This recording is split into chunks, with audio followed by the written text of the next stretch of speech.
ராம்பாக்கம் கிராமத்தில் இதே போல ரோட்டரி சமுதாய குழுமத்தை ஆரம்பித்து இன்று விழுப்புரம் மாவட்டத்திலேயே ஒரு சிறந்த கிராமமாக உருவாக்கி தந்த பி சண்முகம் சாசன தலைவர் ரோட்டரி சமுதாய குழுமம் அவர்களை அன்புடன் அழைக்கிறோம்.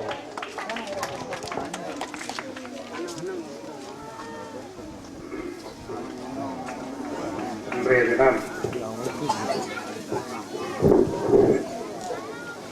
மேலருங்குளம்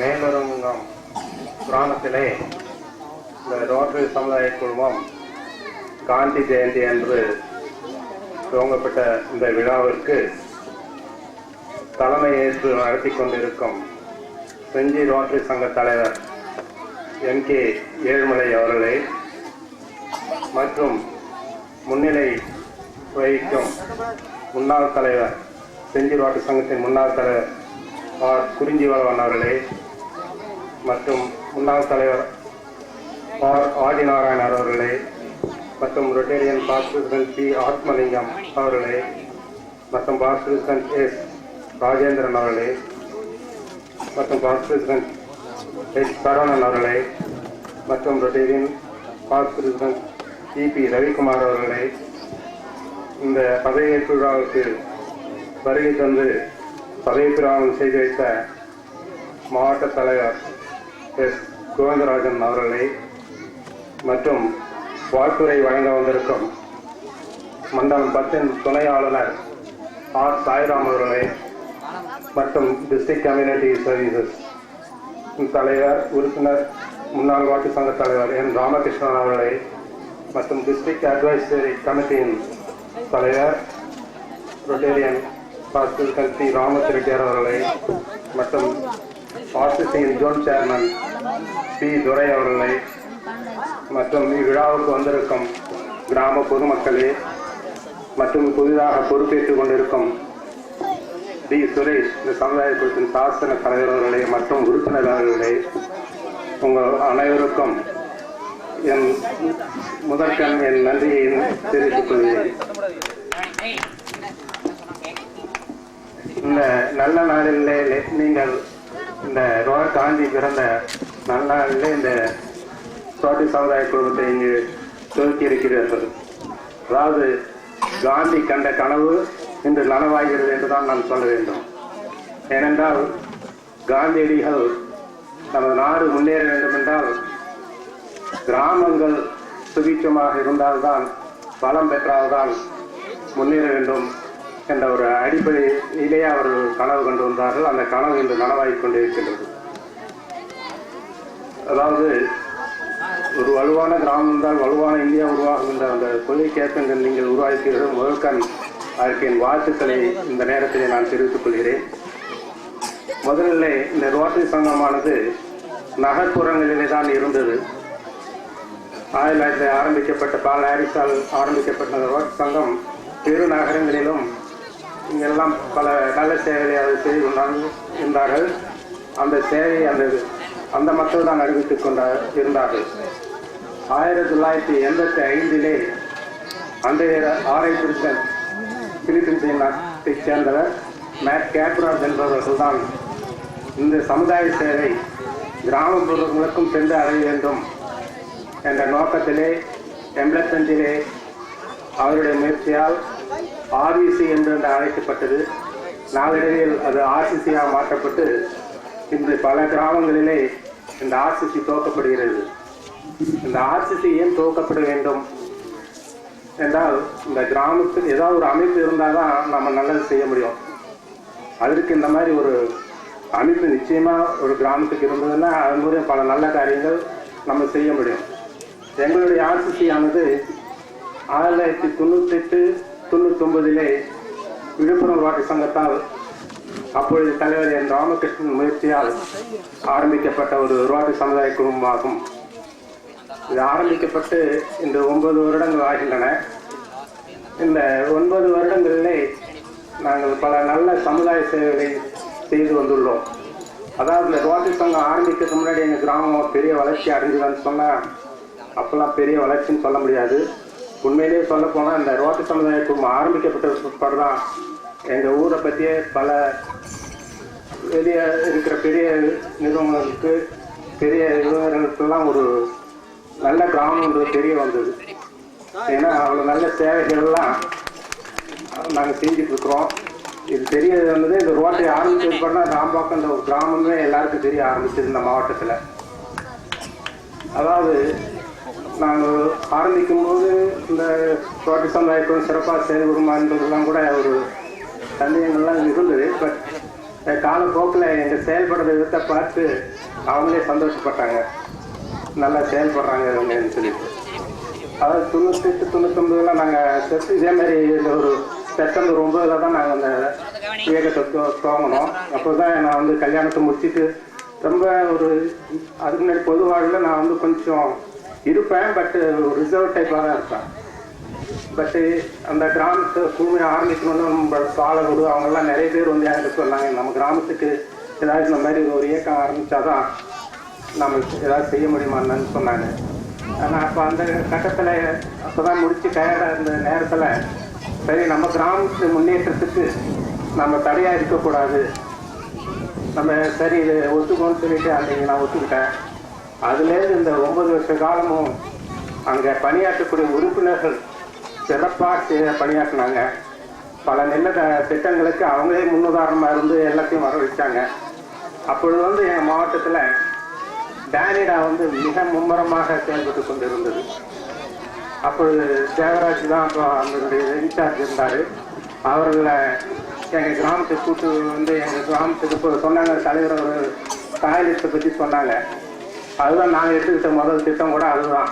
அவர் ரொம்ப அதை பற்றி சுகாதாரத்தை பற்றி ரொம்ப இதாக சொன்னார். அவருக்கு என்னுடைய பாராட்டு இந்த நேரத்தில் நான் தெரிவித்துக் கொள்கிறேன். அதுதான் நாங்கள் முதலாக அப்போ அந்த கிராமத்தில் நாங்கள் செயல்பட்ட ஒரு முதல் திட்டம் அதுதான். அப்போ எல்லாம் குடிநீர் பஞ்சம் எங்கள் கிராமத்தில் இருக்கும். என்ன காரணம்னா மின்சாரம் அடிக்கடி நின்றுடும். டெயில் எண்ட் ஏரியா எங்களுக்கு, அதாவது வோல்டேஜ் ரொம்ப கம்மியாக வந்துட்டு இருக்கிற அந்த நேரத்தில் சரி நம்ம கிராமத்தினுடைய குடிநீர் தேவையை முதல்ல போக்கணும் அப்படின்னு முடிவு எடுத்து ஒரு 8 கைப்பம்பை நாங்கள் எங்கள் கிராமத்தில் போட்டு வச்சோம். அந்த 8 கைப்பம்பினுடைய உதவி வந்து டேனிடாவுடைய உதவியோடு தான் நாங்கள் செஞ்சோம். அதனுடைய மதிப்பு வந்து 5 லட்சம் ரூபாய் ஆகும். அதில் வந்து 7 பங்கு எங்கள் சமுதாய குழு உறுப்பினர்களே போட்டு அந்த திட்டத்தை கிட்டத்தட்ட ஒரு 5 லட்சம் ரூபாய் செலவில் நிறைவேற்றணும். அதுலேருந்து அந்த குடிநீர் பஞ்சம் பள்ளிக்கூடத்துக்காகட்டும் ஊர் பொதுமக்களுக்காகட்டும் ஒரு நல்ல உபயோகமாக இன்று வரை இருந்து கொண்டு வருகிறது. அடுத்ததாக இப்போ தலைவர் இந்த சமுதாய குழும உறுப்பினர் சுரேஷ் அவர் சொன்னது போல் இந்த கிராமத்துடைய சுகாதாரத்தை முன்னேற்றணும் அப்படின்று அப்போ டேனிடா எங்களுக்கு ரொம்ப ஒரு பரிச்சயம் ஆகிப்போச்சு. அதனால் எங்கள் கிராமத்தில் மட்டும் இல்லை அண்டை கிராமத்துலேயும் இதை செய்யணும்னு திட்டம் போட்டு ஒரு 600 டாய்லெட்டுகள் மற்றும் குடிநீர் தேக்க திட்டங்கள் இதையெல்லாம் ஒரு 50 லட்சம் ரூபாய் செலவிலே டேனிடாவுடன் செய்து முடித்தோம். அதனால் காற்றுள்ள போய் தூத்திக்கணுங்க. அந்த மாதிரி தான் நாங்கள் ஆரம்பித்த உடனே அந்த திட்டத்தை செஞ்சோம். ஏன்னா அப்போ அடுத்த ஒரு 2-3 வருஷம் தான் அவங்க இருந்தாங்க. அதுக்கப்புறம் வந்து அவங்க இந்தியாவிட்ட போயிட்டாங்க. நம்மளுடைய சர்க்காருடைய ஒரு கருத்து இருந்தது காரணமாக டேனிடா இந்தியாவிட்ட போகிற சந்தர்ப்பம் வந்தது. அதனால் நாங்கள் அப்போ செஞ்சது எங்களுக்கு ரொம்ப நல்லதாக போச்சுன்னு அப்புறம் நாங்கள் பின்னால் அதை உணர்ந்தோம். அதுபோல் எங்கள் கிராமத்துக்கு இன்னும் ஒரு நல்ல பெரிய பேர் வாங்கி வந்தது இந்த இலவச கண் சிகிச்சை முகாமுங்க. இந்த இலவச கண் சிகிச்சை முகாம் பற்றி நான் சொல்லாமல் இருக்க முடியாது. ஏன்னா அது வந்து ஒரு நல்ல திட்டமாக சமுதாயத்தில் கண் பார்வையற்றவர்களுக்கு இதுவரையிலும் இந்த 9 வருடத்தில் ஒரு 1200 நபர்களுக்கு இந்த இலவச கண் சிகிச்சை முகாமில் ஐஓஎல் பொருத்தி ஒரு நல்ல சேவையை செஞ்சுருக்கோம். நல்ல சேவைன்னா எப்படிங்க, அதில் 99 விழுக்காடு எல்லாருக்கும் கண் பார்வை பெற்றாங்க. அது இப்போ அன்னையில் கூட நான் ஒரு நிகழ்ச்சிக்கு சொரப்பூர் கிராமத்துக்கு செல்லும்போது அங்கே இருந்த வயது முதிர்ந்தவர் சொன்னார், உங்களுடைய ரோட்டரி சமுதாய குழுமத்தாலேயும் உங்களாலேயும் என்னுடைய 2 கண்களை நான் சிறப்பாக நான் பார்க்கிறேன் என்றால் அது உங்கள் ஓட்டல் சமுதாய குடும்பத்துக்கு தான் அந்த பெருமை சேரும் என்று சொல்ல அவர் ஆனந்தப்படுவதை விட என் மனது அந்த நேரம் ரொம்ப ஆனந்தப்பட்டது. ஏனென்றால் இது போல ஒரு சேவை செய்ய நமக்கு ஒரு வாய்ப்பு இந்த அமைப்பின் மூலம் கிடைத்தது என்று அப்பொழுது நான் சந்தோஷப்பட்டேன். அடுத்ததாக எங்கள் கிராமத்தில் இந்த மின்சாரம் ரொம்ப செய்யலன்னு சொன்னேன் இல்லைங்களா, அது எப்படியா நம்ம நிவர்த்தி செய்யணும் அப்படின்னு சொல்லிட்டு எங்களுடைய ஈபி அதிகாரிகள்லாம் அடிக்கடி நாங்கள் கருத்து பரிமாற்றம் செய்து எங்களுக்கு ஏதாவது ஒன்று பண்ணி ஆகணும் அப்படின்னு சொல்லி முடிவெடுத்து புதுவை அரசோட பேசி அந்த அண்டை மாநிலத்துடைய மின்சாரத்தை ஒரு 2 வருஷம் நாங்கள் பெற்றுக் கொடுத்ததுனால அந்த மின்சார பற்றாக்குறையே இல்லாமல் போச்சுங்க. இதெல்லாம் ஏன் சொல்கிறேன்னா, ஒரு அமைப்புன்னு இருந்தால் தான் நம்ம இதெல்லாம் செய்ய முடியுது. எங்கே போனாலும் ஒரு ரெகக்னிஷன் கிடைக்குது. ரோட்டரினா அது ஒரு தனி மதிப்பு தாங்க. தனி மனிதனா நம்ம ஒன்றும் செய்ய முடியாது. இப்போ நான் தனி மனிதன் சண்முகம்போது எனக்கு ரொம்ப பேர் தெரியாது. ஆனால் இந்த ரோட்டரி சமுதாய குடும்பத்தின் மூலியமா வந்த ஒரு பாடு தான் இந்த சண்முகம் என்ற பேர் 4 பேருக்கு தெரிய ஆரம்பிச்சுது. இந்த ராம்பாக்கம் என்ற பேர் 4 பேருக்கு தெரிய ஆரம்பிச்சுது. இதுக்கெல்லாம் காரணம் எங்களுடைய உறுப்பினர்களும் எங்களை தோற்றுவித்த விழுப்புரம் ரோட்டரி சங்கத்து அன்றைய தலைவர்களும் மற்ற தலைவர்களும் எங்களுக்கு நல்ல ஒத்துழைப்பு கொடுத்தாங்க. அதனால தான் இந்த முன்னேற்றம் எங்களால் காண முடிஞ்சது. அடுத்ததாக இந்த லீவ் மட்டும் ரொம்ப அண்மை காலங்களை பார்க்க போனால் ரொம்ப குறைஞ்சி போச்சுங்க. அது நாங்கள் ரோட்டரி குடும்பம் ஆரம்பிக்கப்பட்ட ஒரு 2 வருஷத்துலேயே இந்த குறையை நம்ம எப்படியாவது போக்கணும் அப்படின்னு சொல்லி ஒரு முடிவு எடுத்து நானும் இந்த ரோட்டரி சமுதாய குடும்பங்களும் உறுப்பினர்களும் இந்த 2 வீலர்லேயே எல்லா கிராமத்தும் அந்த நதி எங்கெங்க போகுதோ ஆறு எங்கெங்க போகுதோ அங்கெல்லாம் போய் சர்வே பண்ணோம். என்ன காரணம் தண்ணி வரலையே. ஒரு 25 வருஷத்துக்கு முன்னாடி பார்த்தீங்கன்னா பெண்ணையாத்தில் தண்ணி வரும்போது அந்த மல்காத்தில் தண்ணி வருங்க. அது தண்ணி வந்த காரணத்தினாலே எங்கள் ஊர் ஒரு 50 கிராமத்தில் தண்ணி மட்டும் அப்போல்லாம் மழை நாள் ஆச்சுன்னா பக்கத்துலேயே வந்துருங்க. ஒரு 10 அடி 5 அடி என் பூமி மட்டத்திலே கூட வந்துடும். ஆனால் அந்த நிலைமை ஒரு 20 ஆண்டு காலமாக இல்லாமல் இருந்தது. இதுக்கு என்ன காரணம்னு சொல்லிட்டு தான் எல்லாம் ஆராய்ச்சி பார்த்து அந்த திருப்பாட்டூர் என்ற ஊரில் அந்த முகத்வாரம் மேடிட்டு போயிடுச்சுங்க. அப்புறம் அந்த காரணத்தினால தான் தண்ணி வெள்ளம் தெரிஞ்சுக்கிட்டு அதுக்கோசரம் அந்த பிடபிள்யூடி அதிகாரிகிட்டையும் நமது சட்டமன்ற உறுப்பினர் முன்னாள் சட்டமன்ற உறுப்பினர் சுப்பிரமணியம் அவர்கிட்டையும் இதுக்கோசமே அவரை பதவி கூட நாங்கள் வரவழைச்சிருந்தோம். எல்லாத்தையும் எடுத்து சொல்லி அதாவது ஒரு 4-5 வருடம் கடுமையான போராட்டங்க. அவர் அந்த ராமகிருஷ்ணன் கூட சொன்னார் பதவியேற்பு விழாவில் இதுக்கு எடுத்துக்கிட்ட காலம் ரொம்ப நீண்ட காலம் ஆகிப்போச்சு. ஆனால் அந்த நீண்ட காலமாக இருந்தால் கூட நாங்கள் இது இடைவிடாத போராடின காரணத்தால் தான் இந்த நன்மை கிடைச்சி கடைசியில் நான் அவர்கிட்ட சுப்பிரமணியம் அவர்கிட்ட சொல்லும்போது ஒரு 3 வருஷம் இந்த மாதிரி போயிட்டே இருந்ததுங்களா, இதுக்கு ஒரு என்லெஸ்ஸாக இருக்குது, நீங்கள் தான் உடனடியாக இதை பண்ணாதான் இந்த வருஷமாவது லாஸ்ட் இயராவது தண்ணி வரணும். அப்படி வரலன்னா அந்த ரோட்டரி சமுதாயக்கு கூட முயற்சி எடுத்து எங்களுக்கு ஒரு பலனே இல்லாத போதுங்களேன்னு சொன்னேன். அவர் ஒவ்வொரு மாதமும் எங்கள் கிராமத்து பக்கத்தில் போர்சமுன்ற ஒரு கிராமம் இருக்குதுங்க. அந்த சுவாதி நட்சத்திரத்துக்கு அந்த லட்சுமி நரசிம்ம பெருமாள் கோயிலுக்கு அவர் வந்துக்கிட்டே இருப்பார். அப்போ நான் கேட்குற முதல் கேள்வியே இந்த மல்தாட்டை பற்றி எதாவது சிந்திச்சு எதாவது பண்ணீங்களா, என்ன ஃபண்ட்ஸ் வருதுங்க செய்வோம் அப்படின்னு சொல்லிட்டு ஒரு 2-3 வருஷம் ஆகிப்போச்சு. எங்களுக்கே ஒரு நம்பிக்கை இருக்கிற மாதிரி இருக்குது. ஆனால் நம்பிக்கை நாங்கள் தரல. ஒவ்வொரு வாட்டியும் அவரை பார்க்கும்போது இதை பற்றி ரோடை பற்றி கேட்டுகிட்டே இருப்பேன். அவர் கடைசியாக என்ன நினச்சாருன்னு தெரியல. கடைசியாக போன மழைநாளில் கூட கேட்டேன், மழைநாள் கூட நெருங்கி போச்சுங்க, இப்போ இந்த வருஷம் கூட வரலன்னா ரொம்ப ஒரு பாதிக்கப்படக்கூடிய ஒரு நிலைமை உருவாகும்னு எடுத்து சொன்னேன். அப்புறம் என்ன நினச்சாரோ தெரியலையா, அவரே ஜேசிக்கு எடுத்துகிட்டு அந்த 1.5 கிலோமீட்டர் தூரத்தை அவர் சொந்த முயற்சியில் செஞ்சு அதை சரி பண்ண காரணத்தினால இன்றைக்கி ஒரு 50 கிராமங்கள் நமது பகுதி புதுவை பகுதி எல்லாத்துக்கும் தண்ணி விவசாயிகள் போர் போட வேண்டிய ஒரு சூழ்நிலையை தவிர்த்தவங்க. அது ஒரு 1 கோடி ரூபாய் விவசாயிகளுக்கு பயனுள்ள ஒரு திட்டமாக அமைஞ்சது. இதெல்லாம் ஏன் சொல்லணும்னா அந்த பகுதியில் இருக்க அந்த பிரச்சனையை எடுத்து நாங்கள் செஞ்சதுனால இன்னைக்கு பல நன்மைகள் கிராமங்களுக்கு ஏற்பட்டிருக்குது. அப்புறம் இந்த டெலிஃபோன் பில்லாம் கூட நாங்கள் இந்த கிராமத்துக்கு பயன்பெற சில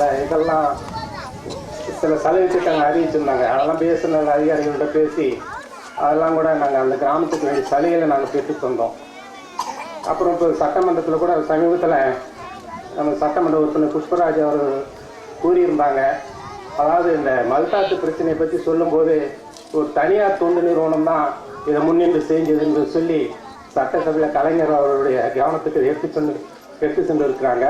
இப்போ என்ன ஒரு சிக்கல்னா, நாங்கள் 70 வருஷம் 3-4 வருஷம் போராடி ஒரு 70% அதில் வெற்றி பெற்றுட்டோம். ஆனால் இப்போ என்ன ஒரு சிக்கல் அதில்னா, நாங்கள் எந்த நோக்கத்துக்காக போராட்டத்தை நடத்தி நாங்கள் இதை பண்ணமோ அதை அந்த அதிகாரிகள் சரியாக புரிஞ்சுக்காமல் அதிலே ஒரு அணையை கட்டி அதிகப்படியான ஒரு தண்ணி வந்தால் தான் இங்கே வரும்படி செய்வோம். ஏன்னா வெள்ளப்பாடு அதிகமாகிடுதுன்னு சொல்லிட்டு இருந்தாங்க. அப்புறம் சமீபத்தில் நான் திராவிட முன்னேற்ற கழகத்தின் முன்னாள் மாவட்ட செயலாளர் ராதாமணி அணுகி அவரை ஐக்கியாவுக்கு கூட்டிருந்தோம். அப்போ கூட நான் கேட்ட கேள்வி, இது மாதிரி ஒரு திட்டம் அரசு அதிகாரி செஞ்சுருக்காங்க, இது எங்களுக்கு நான் ரொம்ப பாதிப்பு ஏற்படும், அதை நீங்கள் சரி செய்யணும்னா கண்டிப்பாக நான் சரி செஞ்சு கொடுக்குறேன். இது பொது நோக்கத்தில் தான் நீங்கள் கேட்குறீங்க. என்னால் இந்த உள்ளாட்சி தேர்தலெலாம் போகட்டும், நீங்கள் வந்தீங்கன்னா அதிகாரிகள் சொல்லி அந்த மாதிரி ஒரு திட்டத்தை நான் செய்ய விடாமல் தடுத்து உங்கள் பகுதிக்கு கரையெல்லாம் உயர்த்தி தண்ணி வரத்துக்கு நான் ஏற்பாடை நான் செய்கிறேன்னு சொல்லியிருக்காங்க. ஸோ இது போன்ற உங்களுடைய இந்த ஊரில் என்னென்ன பிரச்சனை இருக்குதோ அந்த மாதிரி இதுக்கெல்லாம் அடிப்படை இதுக்கெல்லாம் முக்கியத்துவம் கொடுத்து நீங்கள் செயல்படணும் கேட்டுக்கின்னு இந்த புதிய தலைவர் மற்றும் அவர் பொறுப்பாளருக்கு என் வாழ்த்துக்களை கூறி நன்றி கூறி விடைபெறுகிறேன். நன்றி. அடுத்தபடியாக